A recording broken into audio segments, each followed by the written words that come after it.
বিসিবিকে বিশেষ ধন্যবাদ ছায়াতলের ছাত্রদের এবং সদস্যদের, কারণ বিসিবি তাদের দেখার সুযোগ করে দিয়েছে রংপুর বনাম খুলনার একটা ম্যাচ।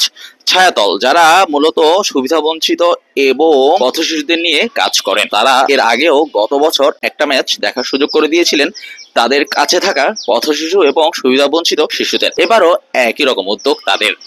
মিরপুর শেরেবাংলা জাতীয় ক্রিকেট স্টেডিয়ামে বৃহস্পতিবার খুলনা টাইগার্স বনাম রংপুর ওয়ারিয়র্সের যে ম্যাচটা অনুষ্ঠিত হবে, সেখানে ছায়াতলের শতাধিক ছাত্রছাত্রীকে সেখানে দেখা যাবে।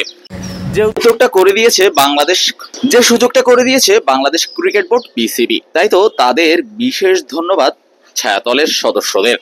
সুবিধাবঞ্চিত এই শিশুরা মিরাজ সোহানদের দেখে অনুপ্রাণিত হন, সৌম্য সরকার কিংবা আফিফদের দেখে অনেক বেশি উচ্ছ্বাসিত হন। এবার তাদের পালা, মিরাজ আফিফ সোহানদের অনুপ্রাণিত করার পালা। ছায়াতল কিংবা বিসিবি এমন উদ্যোগের জন্য ধন্যবাদ পেতেই পারে। দিনটা নিঃসন্দেহে এই শিশুদের জন্য স্মরণীয় হয়ে থাকবে।